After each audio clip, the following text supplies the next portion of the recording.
Imagine a woman who has lived through relationships that seemed almost perfect. She found herself with men who shared her dreams, who laughed with her in long conversations, who looked at her as if the world had finally aligned.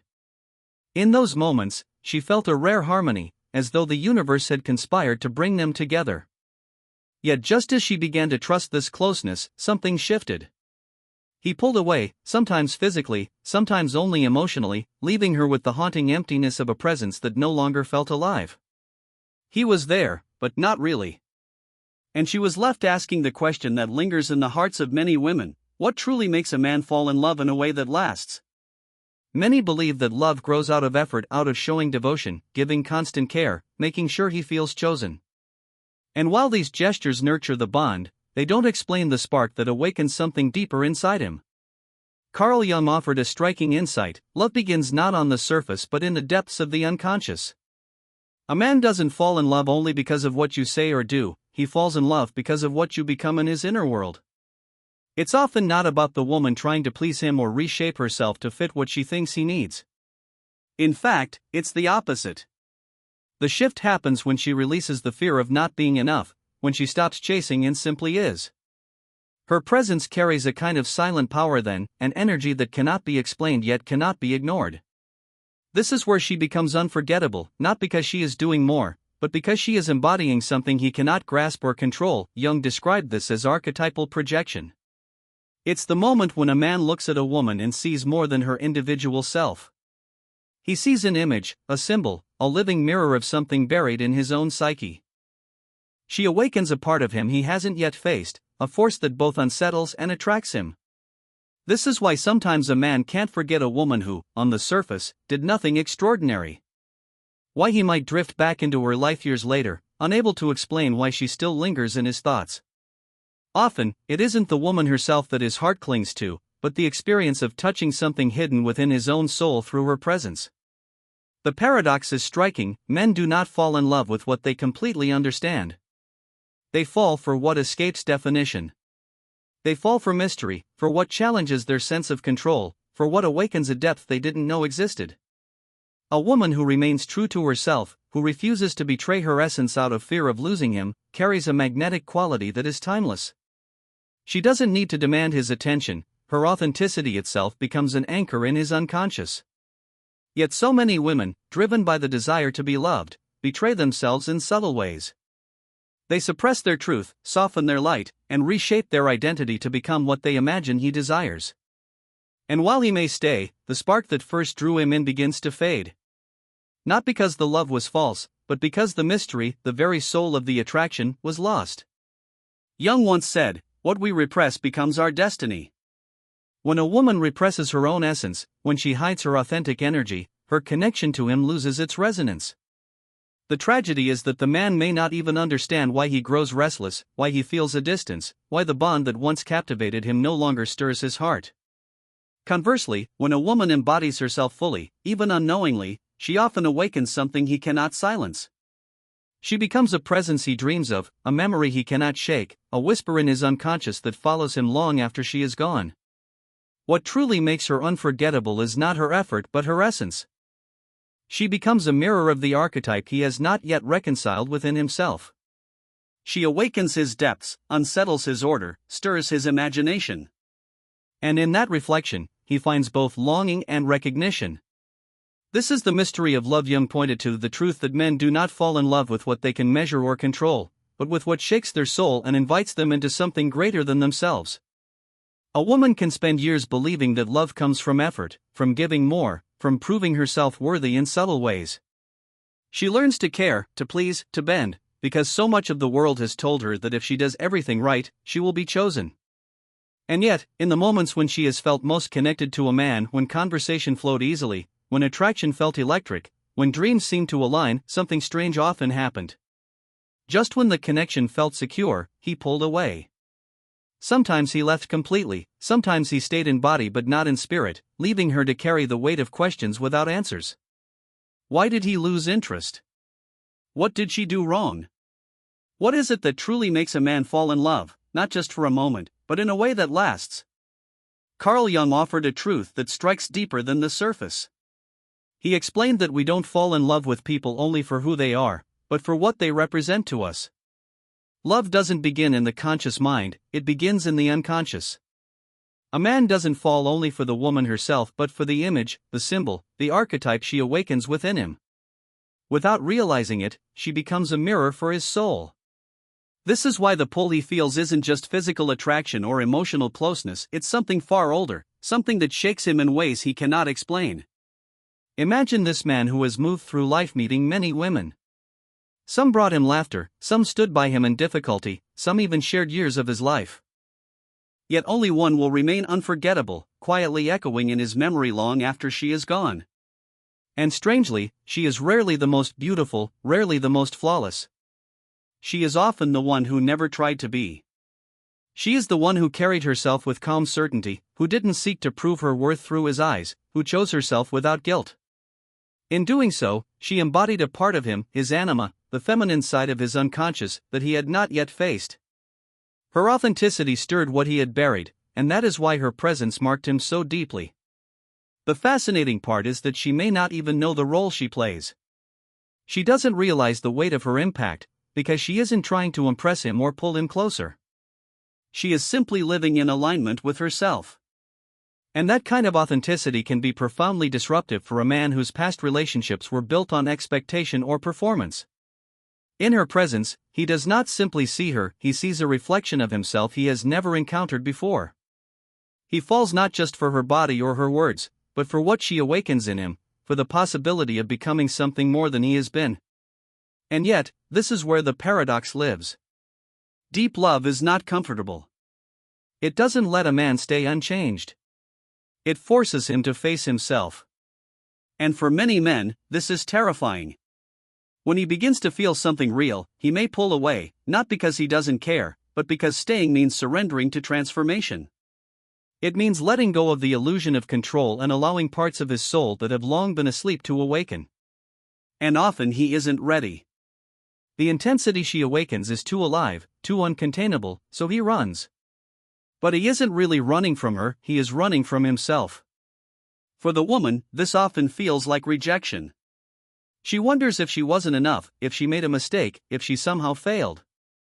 But the truth is, her presence revealed more than he could face. If his absence hurt in ways logic couldn't explain, it may be because she wasn't simply a lost lover, she was the mirror he could not hold up to his own soul. When a woman stops searching for love and instead fully inhabits herself, something in her energy changes. It is not pride. It is not indifference. It is a calm strength that says without words, I belong to myself. And to the masculine unconscious, this energy is both irresistible and deeply unsettling. Jung believed that whatever we do not integrate within ourselves, we seek in others. So when a man encounters a woman who embodies the qualities he has yet to develop, emotional depth, freedom, intuition, authenticity, something inside him awakens. But that awakening doesn't always feel like attraction. Sometimes the first thing he feels is discomfort, because she reflects back the emptiness he has long tried to ignore. Perhaps his whole life he has sought relationships where he could feel like the protector, the strong one, the one in control. But now, in the presence of a woman who doesn't need saving, who doesn't place him on a pedestal, who isn't desperate for his validation, he feels stripped of his armor. This disarming power is where obsession often begins. He is not obsessed with her, but with the illusion of control she took away. Without realizing it, he chases not her, but the repair of his fractured identity. And this is why some men never truly let go of such a woman. Even after she is gone, even after months or years, she lingers in his memory like a scar. She marks a before and after in his emotional life. It is not simply that he hasn't moved on.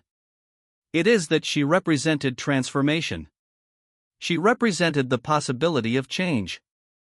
And because he wasn't ready, he lost not just her, but the chance to awaken his own soul. This is the truth most people miss. A woman like this is not unforgettable because she was perfect. She is unforgettable because she was real. Because she did not betray herself to be chosen. Because she carried her essence fully, without apology. And it was this authenticity, this rare, unshakable alignment with herself, that made her presence resonate in his unconscious long after her absence. She learned the lesson slowly, in tiny unremarkable moments that stacked until they became unbearable. It was the way she laughed a little softer when he corrected her. The way she stopped ordering the dish she loved because he liked something else.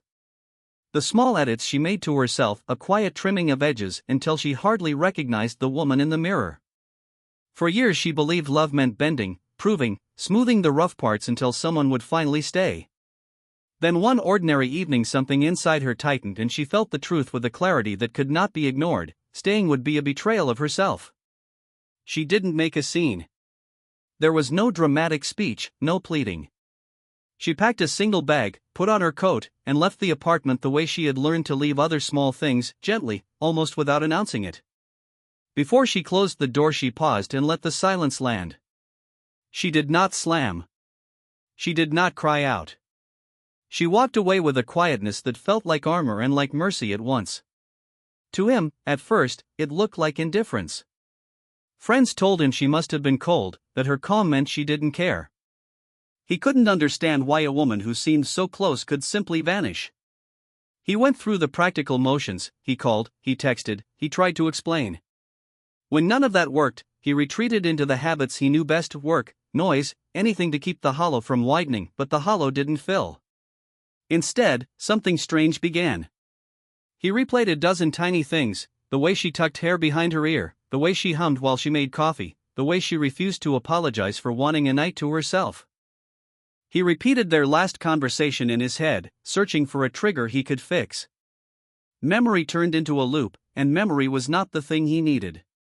What he found himself chasing was not her face, not the sound of her voice, but the way her presence made him feel inside, a curious mixture of being seen, unsettled, and gently challenged. Carl Jung would have named it plainly: she had become more than a person to him.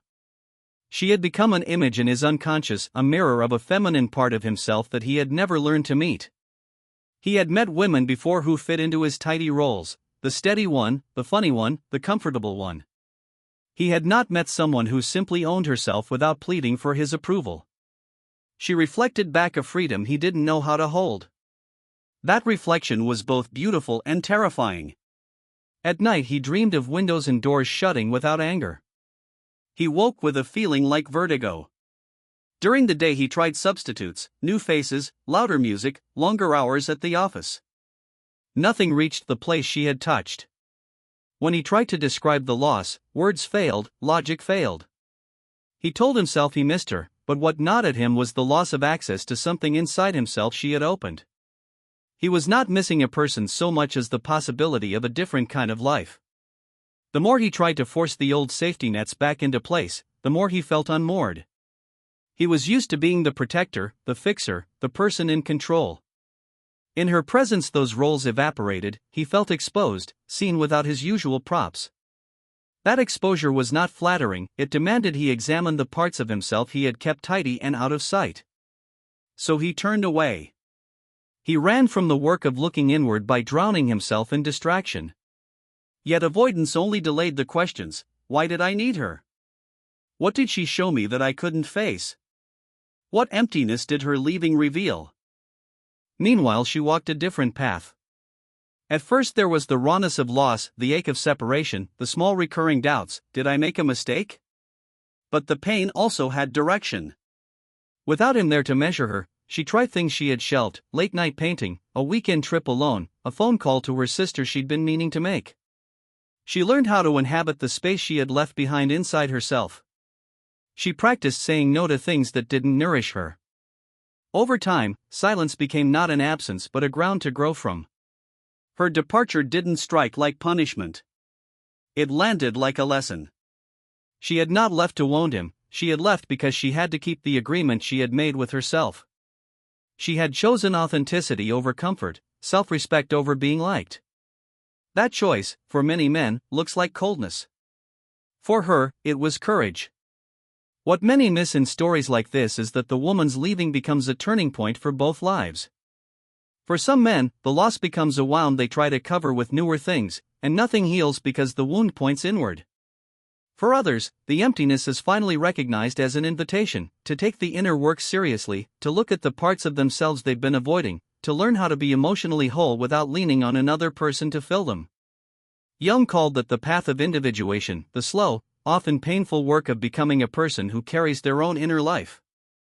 There are scenes that follow these endings: a man sitting in the dark, watching old messages light up his phone, a woman making tea and feeling the steadiness in her hands, a late autumn afternoon where he catches himself walking toward the door that will never open for him again. There are smaller, quieter victories, letters that are never sent, an apology never given because the apology would be bargaining with the wrong thing. Sometimes he comes back, bewildered and full of promises. Often the promise is not enough because what it would take is not more words but a willingness to change the life inside him. In the ruin of what she leaves behind, something new can be built, but only if both people are willing to do the harder work. For her, the building begins with simple acts of self-honoring. For him, it begins with looking at why he once needed her to be a mirror for what he lacked.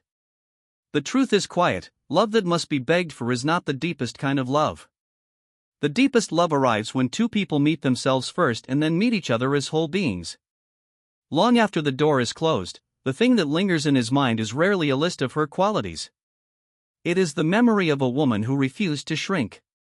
It is the echo of a presence that did not plead. That echo forces a choice, painful but necessary: stay in the life you already know, or learn to become someone who can hold both the freedom you want and the tenderness you feel. Some never make the choice. Some begin slowly, stumbling toward it.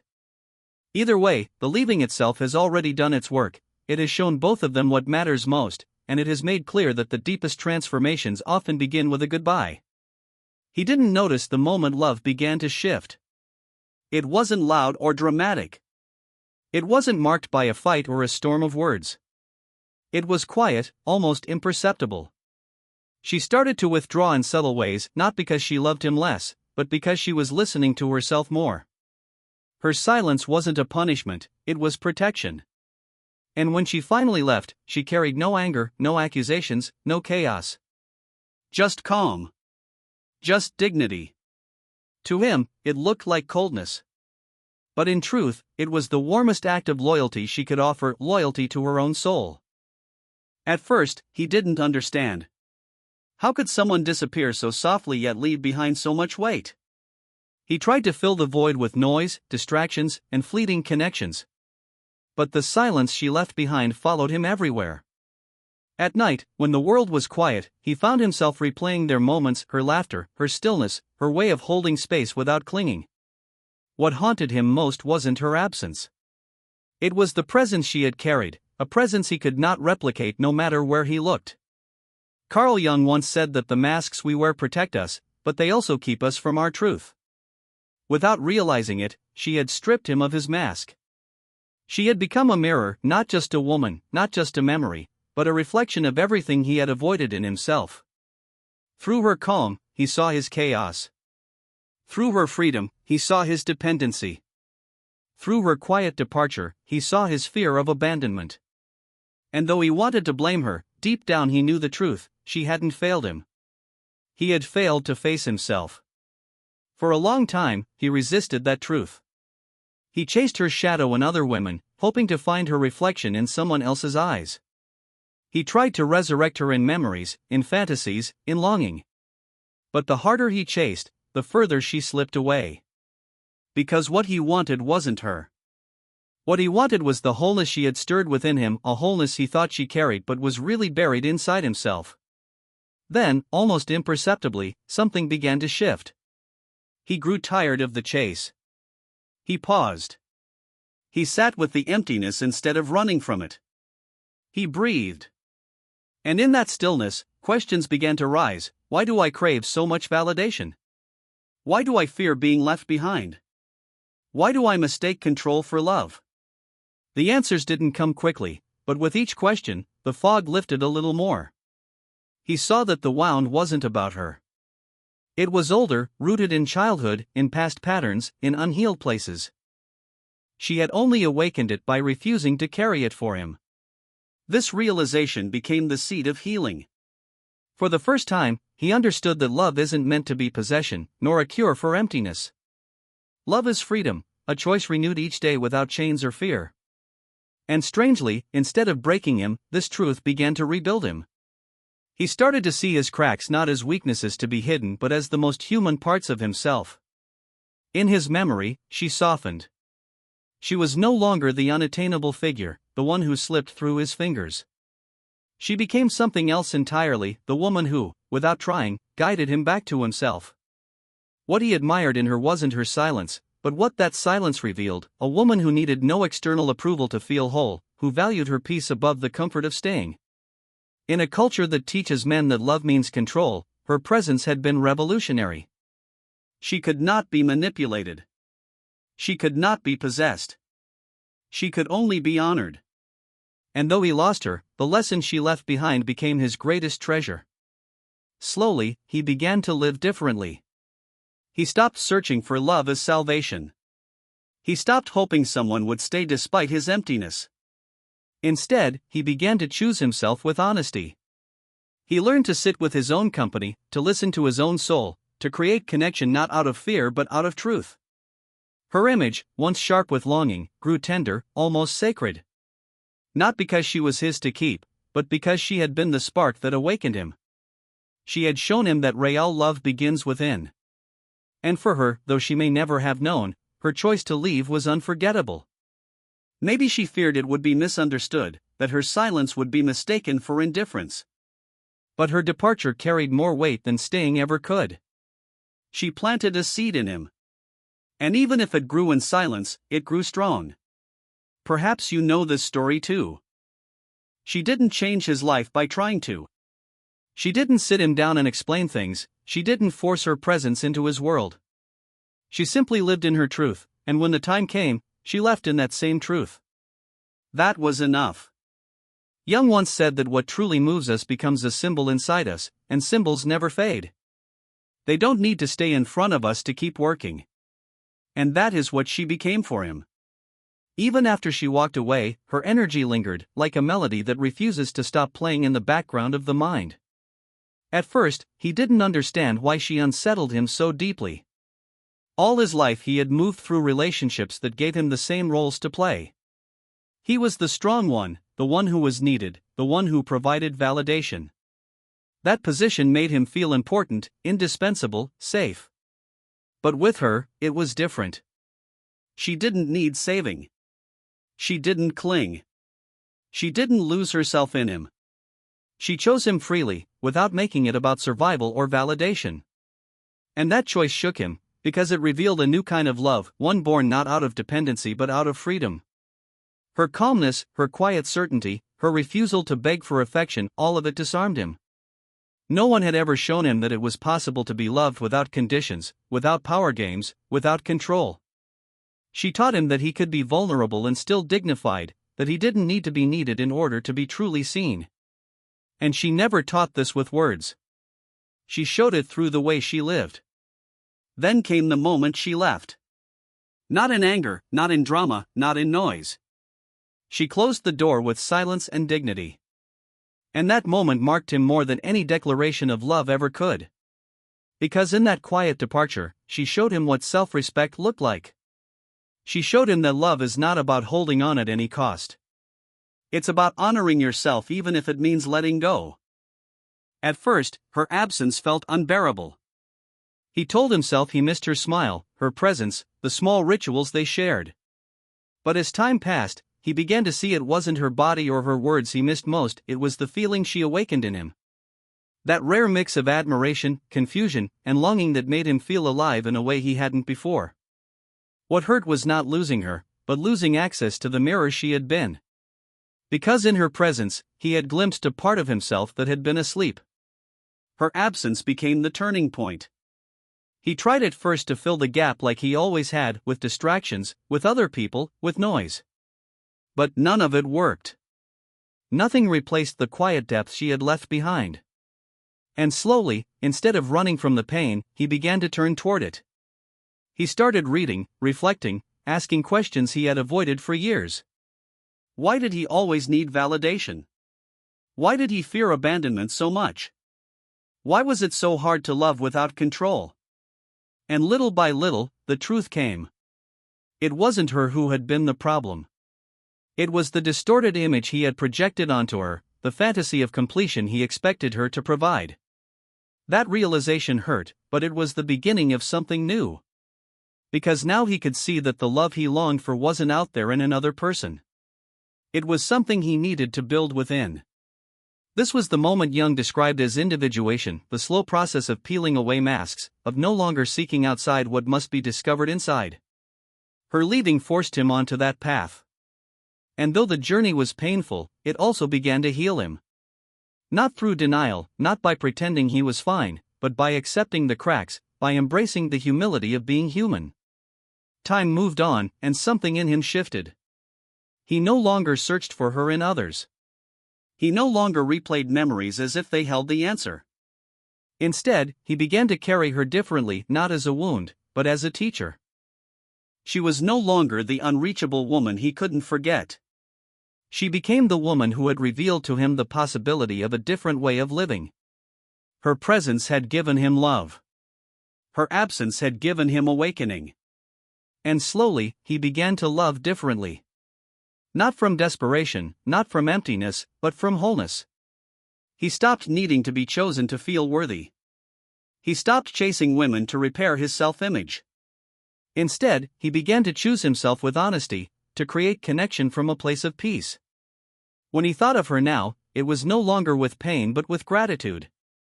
She had been the catalyst, the spark, the lighthouse that had led him back to himself. She didn't need to return or explain herself. She had already done what she was meant to do. She woke him up. Her image transformed in his memory. She was not a loss anymore. She was a compass.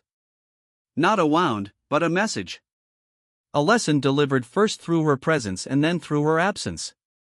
And what once looked like an ending revealed itself as a beginning. Because when someone touches your essence, it doesn't matter if they stay or go. What matters is what they awaken in you. And what she awakened in him was not desire, not obsession, but awareness.